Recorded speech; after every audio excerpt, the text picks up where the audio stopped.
Hello everyone. आज की class में हम लोग सुपरपोजिशन प्रिंसिपल को स्टडी करेंगे। इससे पिछली क्लास में हम लोगों ने कूलॉम्स लॉ पढ़ा था, जिसमें कि हम लोगों ने देखा था कि अगर दो पॉइंट चार्ज एक दूसरे से कुछ डिस्टेंस पर रखे हुए हैं तो उनके बीच फोर्स कितना लगेगा। तो उसको कैलकुलेट करने के लिए हम लोगों ने सिंपली कूलॉम्स लॉ लगाया और कैलकुलेट कर लिया। बट अगर बहुत सारे चार्ज हो, मोर देन 2 चार्ज हो, चार्ज का एक बहुत बड़ा सिस्टम हो, तो उसमें फोर्स को कैसे कैलकुलेट करेंगे। तो उसको कैलकुलेट करने के लिए सुपरपोजिशन प्रिंसिपल यूज किया जाता है। So hello guys, my name is JB sir और आप देख रहे हैं अपना प्यारा सा YouTube channel JB sir classes. So superposition principle की हम लोग बात करें, द सुपरपोजिशन प्रिंसिपल। तो सुपरपोजिशन प्रिंसिपल क्या कहता है? सुपरपोजिशन प्रिंसिपल कहता है कि यदि कोई ऐसा सिस्टम हो जिसमें कि बहुत सारे चार्ज हों, तो उस सिस्टम में किसी चार्ज पर लगने वाला नेट फोर्स सभी चार्ज के कारण लगने वाले इंडिविजुअल फोर्स का वेक्टर सम होता है। समझ में आया? आओ देखते हैं। जैसे देखो, यहाँ पर एक चार्ज है, this is charge Q1 and इसके चारों तरफ बहुत सारे चार्ज हैं। इधर चार्ज है Q2 and here is Q3, Q4 and Q5। इस तरीके से चार्ज का डिस्ट्रीब्यूशन है और हमें चार्ज Q1 पे इन सभी चार्ज के कारण लगने वाले नेट फोर्स को कैलकुलेट करना है।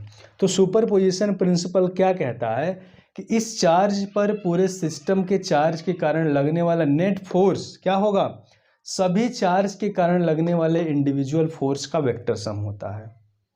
ठीक है। अब जैसे देखो, यहाँ से यहाँ तक का Q1 से Q2 तक का, अगर यहाँ तक का हम लोग डिस्टेंस लें तो ये डिस्टेंस हम लोग ले लेते हैं R12 या R21 and this is R31, this is R41 and this is R51। ठीक है। तो अगर चार्ज Q1 पे Q1, Q2, Q3, Q4 पूरे सिस्टम में Q2, Q3, Q4, Q5 के कारण लगने वाला फोर्स अलग अलग हो, तो इस पे लगने वाला नेट फोर्स यानी कि net force on charge Q1, if net force on charge Q1 is F, then F is equal to क्या हो जाएगा? F12 plus F13 plus F14 plus F15, यानी कि इन सभी फोर्स का वेक्टर सम इस चार्ज पे लगने वाला नेट फोर्स होगा। अगर हम F12, F13, F14, F15 के कैलकुलेट करें तो यहाँ से देखो F12 क्या हो जाएगा? F12 वेक्टर F12 का मतलब क्या हुआ? इस Q2 चार्ज के कारण Q1 पे लगने वाला फोर्स तो कितना हो जाएगा? 1/4 pi epsilon not Q1 Q2 upon distance क्या है? R21 square into R21 cap. This is the unit vector. F13 कितना हो जाएगा? 1/4 pi epsilon not Q1 Q3 upon R31 का स्क्वायर इंटू R31 कैप।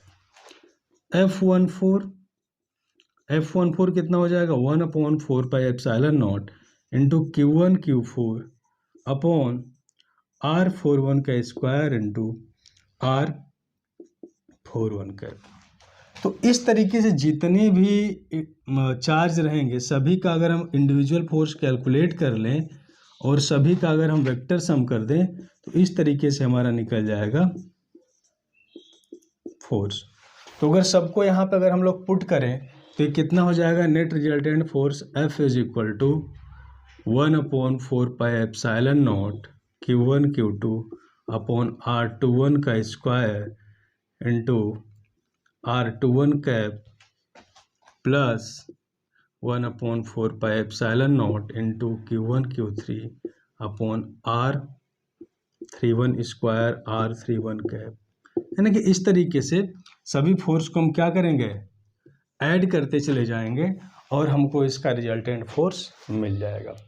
इसको चलो एक न्यूमेरिकल क्वेश्चन से हम लोग समझते हैं कि ऐसे इस पे बेस्ड क्वेश्चन को हम लोग कैसे सॉल्व करेंगे। तो इस पे बेस्ड क्वेश्चन को सॉल्व करने से पहले एक सिंपल सा क्वेश्चन हम लोग करते हैं। चलो क्वेश्चन नंबर 1 करते हैं। क्वेश्चन 1 क्या कहता है कि दो इलेक्ट्रॉन है, यहाँ पे एक इलेक्ट्रॉन और यहाँ पर एक इलेक्ट्रॉन, ठीक। दोनों एक दूसरे से 4.0 इंटू 10⁻⁵ मीटर की दूरी पर रखे हुए हैं। तो इनके बीच लगने वाले फोर्स को कैलकुलेट करिए। तो this is very simple question, इसको कर लेते हैं। तो इनके बीच कितना फोर्स लगेगा और फोर्स का नेचर भी बताना है, हमको। तो इनके बीच कितना फोर्स लगेगा, इनके बीच फोर्स लगेगा F is equal to K Q1 Q2 upon R²। देखो वैल्यू पुट करें तो K का वैल्यू कितना हो जाएगा 9 इंटू 10⁻⁹ इंटू Q1 Q2 का होगा, दोनों इलेक्ट्रॉन है तो Q1 Q2 का वैल्यू इक्वल होगा, तो इसका वैल्यू होगा 1.6 इंटू 10⁻⁹ और इक्वल है तो इसको हम लोग स्क्वायर कर सकते हैं अपॉन 4.0 इंटू 10⁻⁵ का स्क्वायर। इसको अगर हम लोग सॉल्व करेंगे तो कितना हो जाएगा 9 इंटू 10⁻⁹ इंटू ये कितना हो जाएगा, इसको हम लोग ऐसे लिख देते हैं 1.6 इंटू 1.6 इंटू 10⁻⁻, कितना हो जाएगा 19 का स्क्वायर 38 माइनस में, इसका हो जाएगा 16 इंटू 10⁻⁻10, ठीक।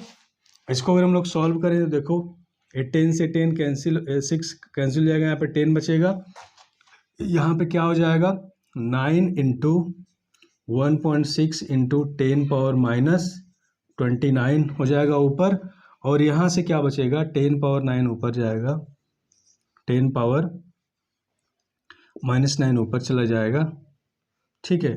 तो कितना हो जाएगा, इसमें इसका मल्टीप्लाई करेंगे तो 14.4 होगा इंटू 10 पावर, ये प्लस हो जाएगा 10⁻⁻20 न्यूटन।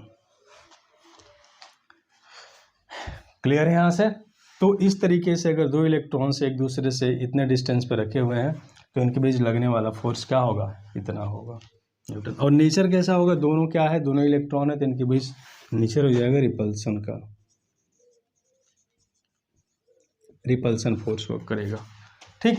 चलो एक क्वेश्चन और इस पे हम लोग करते हैं, एक दूसरा क्वेश्चन करते हैं, अच्छा से थोड़ा क्वेश्चन करते हैं। दूसरा क्वेश्चन हमारा क्या है कि एक इक्विलैटरल ट्रायंगल है, ठीक है, और जिसकी साइड दिया हुआ है 5 सेंटीमीटर और ये भी साइड दिया हुआ है 5 सेंटीमीटर, ठीक, साइड 5 सेंटीमीटर है, और इसके तीनों कॉर्नर पे चार्ज रखे हुए हैं। यहाँ पे रखा हुआ है +10 माइक्रोकूलम, यहाँ पे रखा हुआ है -10 माइक्रोकूलम, और यहाँ पे रखा हुआ है +5 माइक्रोकूलम। तो पॉइंट ए पर रखे चार्ज पर नेट फोर्स कैलकुलेट करना है हमको। तो इसको कैसे हम लोग कैलकुलेट करेंगे, यहाँ पे अब लगेगा सुपरपोजिशन प्रिंसिपल, ठीक है, यहाँ पे सुपरपोजिशन प्रिंसिपल लगेगा। और इसको हम लोग कैसे सॉल्व करेंगे, देखो यहाँ पे पॉइंट ए पर 5 माइक्रोकूलम का चार्ज है, 5 माइक्रोकूलम, तो इस पे नेट फोर्स को हमें कैलकुलेट करना है। तो ए पे पॉजिटिव चार्ज, यहाँ पर भी पॉजिटिव चार्ज, तो इस पे लगने वाले फोर्स का डायरेक्शन होगा इस डायरेक्शन में, इसको हम मान लेते हैं फोर्स F1, ठीक। और +5 माइक्रोकूलम और -10 माइक्रोकूलम के बीच लगने वाले फोर्स का डायरेक्शन क्या होगा, इस डायरेक्शन में होगा, +5 माइक्रोकूलम इस डायरेक्शन में होगा। और इन्हीं दोनों फोर्स का अगर हम लोग रिजल्टेंट निकाल लें, तो ए पर लगने वाला नेट फोर्स निकल जाएगा। तो अब सबसे पहले हम लोग देखते हैं force on charge +5 microcoulomb due to +10 microcoulomb कितना हो जाएगा, F1 इज इक्वल टू हो जाएगा K Q1 Q2 upon R², ठीक है। तो इसका वैल्यू कितना हो जाएगा, K Q1 Q2 का वैल्यू कितना है 10 इंटू 5 अपॉन R², R कितना है 5 का स्क्वायर, तो 5 सेंटीमीटर है, तो 5 × 10⁻² का स्क्वायर। ठीक है, और डायरेक्शन क्या होगा, ए बी डायरेक्शन में, ए बी डायरेक्शन, ए से बी। और F2 ऐसे ही कैलकुलेट करें तो F2 कितना हो जाएगा, force on A due to C, तो इनके बीच क्या होगा, अट्रैक्शन होगा, माइनस से या प्लस से, तो इनके बीच क्या होगा, अट्रैक्शन होगा। और फोर्स कितना लगेगा, F2 = K, कितना हो जाएगा इस डायरेक्शन में देखें तो Q1, इसको हम लोग Q3 ले लेते हैं, Q1 Q3 अपॉन R², क्योंकि डिस्टेंस इक्वल है, तो Q1 Q3 कितना हो जाएगा, 5 × 10, ये भी इक्वल है। ठीक है, 5 × 10 अपॉन R², R की वैल्यू कितनी है, 5 × 10⁻² का स्क्वायर। अब देखो चार्ज माइक्रो कूलम में है, तो इसको क्या कर देंगे, ये हो जाएगा 10⁻12, क्योंकि इसका भी माइक्रो कूलम, इसका भी माइक्रो कूलम, यहाँ पर भी ऐसे हो जाएगा 10⁻12। ठीक, अब दोनों इक्वल फोर्स, इनका रिजल्टेंट हमको निकालना है।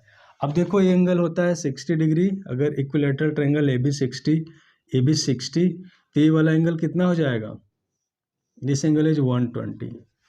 ठीक है, तो अगर इसको हम लोग सॉल्व करें, तो कितना आता है, इसको अगर हम लोग सॉल्व करें तो देखो कितना आ जाएगा।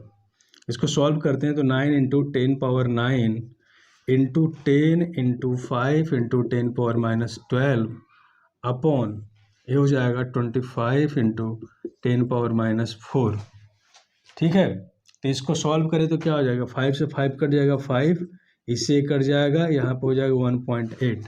अब देखो ये ऊपर जाएगा तो कितना हो जाएगा, 1.8 × 10⁻10 × 10⁻4 × 10⁻12, तो कितना हो जाएगा, यहाँ से ये कैंसिल हो जाएगा, तो ये आ जाएगा 180 न्यूटन। ठीक है, 180 न्यूटन आ जाएगा, और इसका भी वैल्यू कितना आ जाएगा, 180 न्यूटन। ठीक, 180 न्यूटन, और दोनों के बीच का एंगल कितना है, 120 डिग्री। तो इसका रिजल्टेंट फोर्स कैसे हम लोग निकालेंगे, फॉर्मूला होता है F = F1² + F2² + 2F1 F2 cos θ।